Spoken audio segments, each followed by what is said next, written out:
Hello student. तो mock test number 5 physics का आपने लगा चुके होंगे आप। चलिए सॉल्यूशन कर लेते हैं इनके।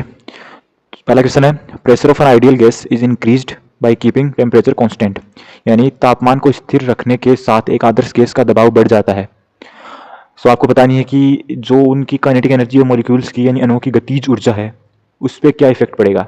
तो यदि आप प्रेशर को इंक्रीज करेंगे, ठीक है, टेम्परेचर कांस्टेंट इन समान ताप पे स्थिर ताप पे यदि प्रेशर को आप इंक्रीज करेंगे तो अब अगर गतिज ऊर्जा के रूप में इसको अगर आप देखेंगे तो K इक्वल टू 3/2 KT, यानी तापमान स्थिर होगा तो दबाव बदलने पर गतिज ऊर्जा क्या होती है, वो अपरिवर्तित होती है। क्योंकि यदि दबाव यानी दाब है वो चेंज होगा तो दाब का यहाँ पे कोई आ ही नहीं रहा। टेम्परेचर कांस्टेंट है, जो के का फॉर्मूला है काइनेटिक एनर्जी का वो होता है टेम्परेचर की टर्म्स में होता है, ओनली प्रेशर पे कोई इफेक्ट नहीं पड़ता। तो वो इसमें सही ऑप्शन आएगा रिमेन कांस्टेंट, रिमेन सेम, वही रहती है। अगला क्वेश्चन आता है, question number 2, the resistivity of the material depends on, यानी पदार्थ की प्रतिरोधकता निम्न पर निर्भर करती है। किस किस पर निर्भर करती है? तार की लंबाई पे? जी नहीं, तार की लंबाई पे निर्भर नहीं करती। व्यास पे यानी डायमीटर पे भी नहीं करती, डेंसिटी पे भी नहीं करती। ऑप्शन डी इसमें आएगा, वह है मटेरियल ऑफ द वायर, तार की सामग्री है उस पर डिपेंड करती है।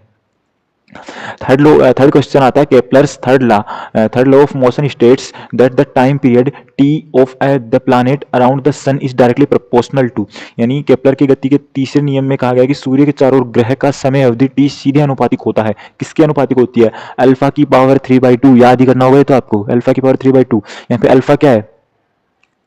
जो ग्रह की परिक्रमा अवधि, ठीक है, परिक्रमा अवधि, इसको इंग्लिश में बोलते हो आप ऑर्बिटल पीरियड सॉरी, ठीक है।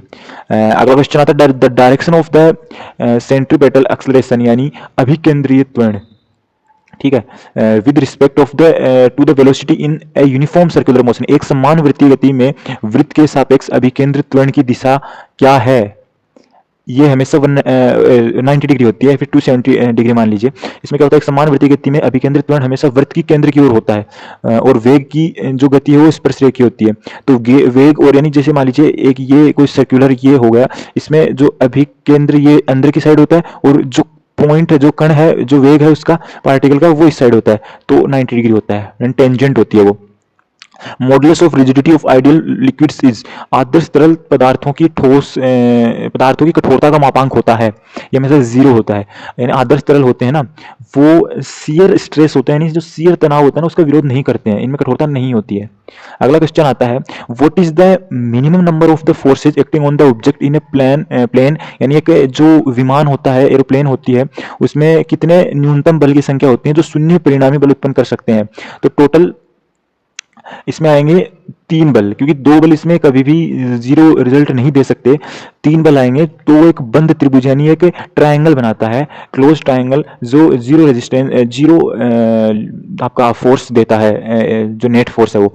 N electron and a proton have the same kinetic energy, एक इलेक्ट्रॉन और प्रोटॉन की जो गतिज ऊर्जा है, काइनेटिक एनर्जी, वो सेम है। Then the ratio of de Broglie wavelength of a proton and electron will be nearly. इसमें क्या है कि इलेक्ट्रॉन और प्रोटॉन की गतिज ऊर्जा समान है, फिर इलेक्ट्रॉन और प्रोटॉन की डी ब्रोगली तरंग दैर्ध्य का अनुपात कितना होगा लगभग? तो लेमडा बराबर आपको फॉर्मूला पता है, h/√/2mk, यानी लेमडा बराबर h/p होता है। p को यदि आप इस फॉर्म में लिखोगे तो 2mk आ जाएगा। तो where m is the mass and k is the kinetic energy, for the same kinetic energy lambda बराबर 1/√/m बता दिया मैंने आपको। तो 1/√/m के क्या होता है? समानुपाती, यानी lambda is inversely proportional to √/m। It means lambda of p बटा lambda of e equal to m of e बटा m ऑफ p का रूट। तो ये कुछ ऐसा आएगा, इसको आप सोल्व करोगे तो कुछ ऐसा बन के आएगा। तो इसका जो ऑप्शन आएगा, ऑप्शन इसमें सॉल्यूशन आप देख सकते हो कौन सा आएगा, बी ऑप्शन इसमें सही आंसर आएगा। अगला क्वेश्चन आता है कि potential at any point inside the charged hollow sphere, आवेशित खोखले गोले के अंदर किसी भी बिंदु पर विभव हमेशा एक कांस्टेंट होता है। क्यों होता है? क्योंकि उसके अंदर विद्युत क्षेत्र 0 होता है, ठीक है। उसके अंदर जो इलेक्ट्रिक फील्ड होता है वो 0 होता है खोखले गोले के अंदर, एक होलो स्फीयर के अंदर। बायो-सावर्ट नियम के बारे में आपको बताना, बायो-सावर्ट लॉ है, उस पर कौन सा स्टेटमेंट है वो करेक्ट नहीं है। तो बायो-सावर्ट लॉ होता क्या है? बायो-सावर्ट लॉ होता है dB = μ0/4 पाई आइडियल sin θ/r²। तो आर स्क्वायर के क्या होता है? व्युत्क्रमानुपाती होता है, सीधे समानुपाती नहीं होता। तो इसमें ऑप्शन सी है, डायरेक्टली प्रोपोर्शनल टू। देखो इसमें the distance from the current element the distance from the current element. Inversely बोला है, इसमें डायरेक्टली बोला है। सेम दो आप सी और डी स्टेटमेंट देखोगे ना तो सेम है, बस एक में डायरेक्टली लिखा हुआ, एक में इनवर्सली लिखा, तो इन दोनों में ही एक गलत आएगा। आपको फॉर्मूला याद है तो इनवर्सली सही है, तो सी ऑप्शन डायरेक्टली वाला गलत आएगा, सी ऑप्शन गलत है। ऐसे आपको आंसर निकालने हैं, टाइम को देखते हुए आपको आंसर निकालने होंगे। An object stand straight in front of the mirror at the distance of 30 centimetre from it, he sees is erect image whose height is 1/5 of his real height the mirror is using. एक वस्तु दर्पण के सामने 30 centimetre की दूरी पर खड़ी है, वह अपना सीधा प्रतिबिंब देखता है जिसकी ऊंचाई वास्तविक ऊंचाई का 1/5 है। ठीक है, तो वह किस दर्पण का प्रयोग कर रहा है, तो सीधा प्रतिबिंब सीधा देख रहा है और साथ में 1/5 छोटा देख रहा है, तो ये हमेशा किस में होता है, उत्तल दर्पण में होता है। ठीक है, यदि सीधा प्रतिबिंब देख रहा है और यदि उल्टा देखता तब हम बात और करते, तब अवतल दर्पण में होता, लेकिन सीधा प्रतिबिंब देख रहा है और छोटा देख रहा है अपनी हाइट से, तो वो उत्तल होएगा, उत्तल दर्पण। अगला क्वेश्चन आता है, वेट कीजिए जी, हाँ अगला क्वेश्चन आता है,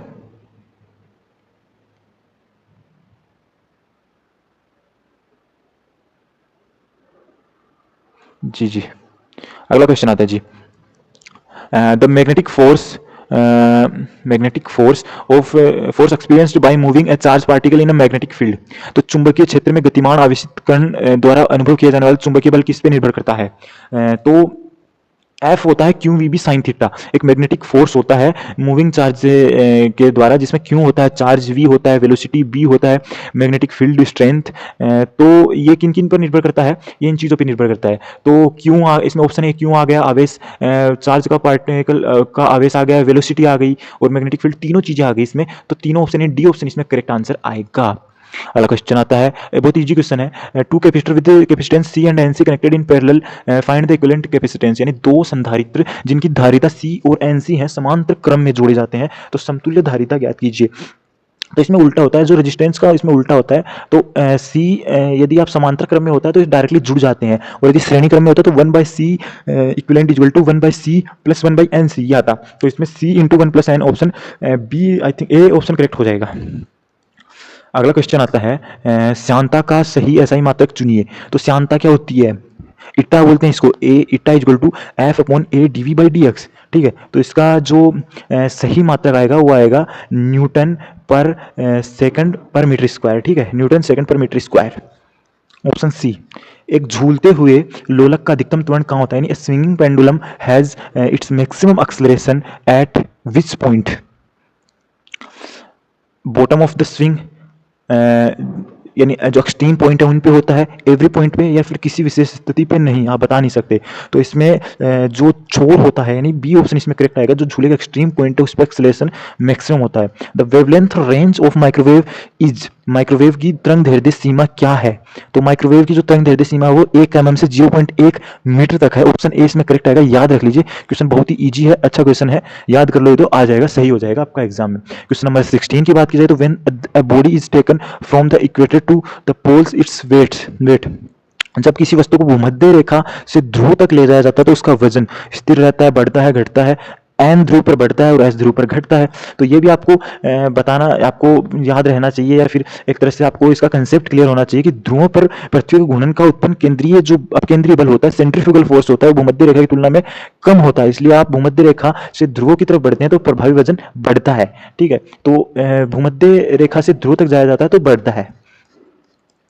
The energy of question number 17, the energy of a particle executing SHM depends on, SHM को निष्पादित करने वाला कण की ऊर्जा किस पर निर्भर करती है, तो जो SHM की सिंपल हार्मोनिक मोशन होता है, सरल आवर्त गति, सरल आवर्त गति, तो उसकी जो E होती है टोटल एनर्जी वो होती है 1/2 m omega square A square, यानी 1/2 m v स्क्वायर होता है, उसको v को ओमेगा ए लिखेंगे हम, तो ए क्या होता है, एम्पलीट्यूड होता है, एम्पलीट्यूड, एंड ओमेगा होता है एंगुलर फ्रिक्वेंसी।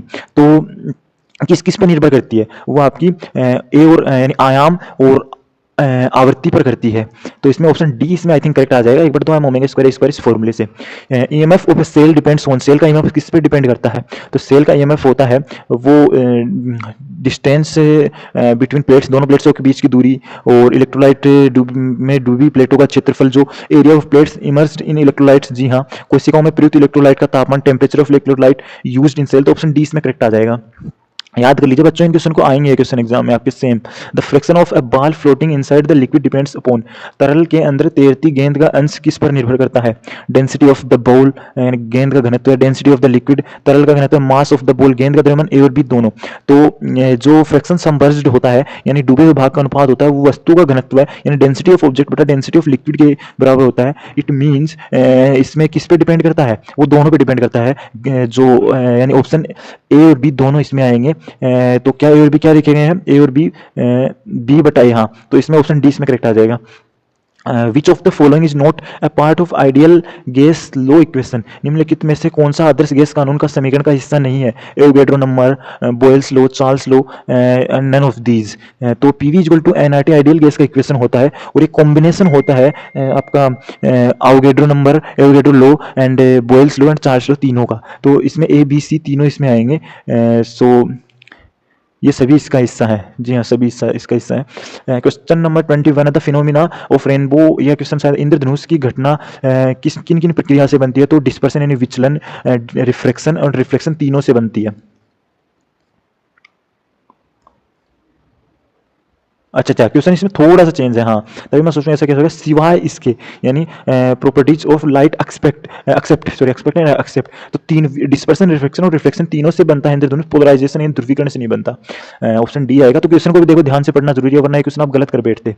ठीक है, अगला क्वेश्चन आता है। एक एलसीआर सर्किट है, LCR series AC circuit is resonating condition which is true. तो एलसीआर श्रेणी एसी सर्किट के लिए अनुनाद स्थिति में कौन सा सत्य है? न्यूनतम धारा यानी मिनिमम करंट, मिनिमम इम्पिडेंस यानी न्यूनतम प्रतिबाधा, पावर लॉस मिनिमम, न्यूनतम शक्ति हानि एंड न्यूनतम शक्ति गुणक।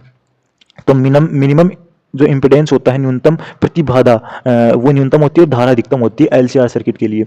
Nuclear size are expected in units named. परमाणु आकार को व्यक्त करने के लिए किस इकाई का उपयोग किया जाता है? Fermi, angstrom, Newton, Tesla. तो न्यूटन ये तो होगा नहीं, आपको सिंपल सा पता है। एंगस्ट्रम जो परमाणु आकार, ये नहीं आएगा, एंड टेस्ला भी नहीं। तो इसमें क्या आएगा? फर्मी आंसर आएगा, याद रख लीजिए इसको। Light year is the unit of light year किसका मात्रक है? Time, distance, light and intensity of light. तो जो लाइट ईयर है वो डिस्टेंस का है। ये भी आपने छोटी क्लास में पढ़ा होगा। Which radiation has the highest penetrating power? Alpha, beta, gamma and all of these. तो इसमें गामा आती है, वो सबसे ज्यादा इसकी भेदन क्षमता होती है, पेनिट्रेटिंग पावर होती है। तो सारे क्वेश्चन देखो दोस्तों कंप्लीट हो चुके हैं। बाकी आई थिंक सभी ने सभी क्वेश्चंस के सही आंसर दिए होंगे। आई थिंक सबके 25 में से 25 आए होंगे। अगर नहीं आए तो फिर से आप एक बार ट्राई कीजिए, पढ़ाई कीजिए, एंड फिर से क्वेश्चन फिर से लगाइएगा थोड़े दिन बाद में, आपको जरूर से हेल्प मिलेगी। क्वेश्चन बहुत ही अच्छे बनाए गए हैं, अच्छे बेस पे बनाए गए हैं। तो वीडियो अच्छा लगे तो लाइक कीजिए, शेयर कीजिए।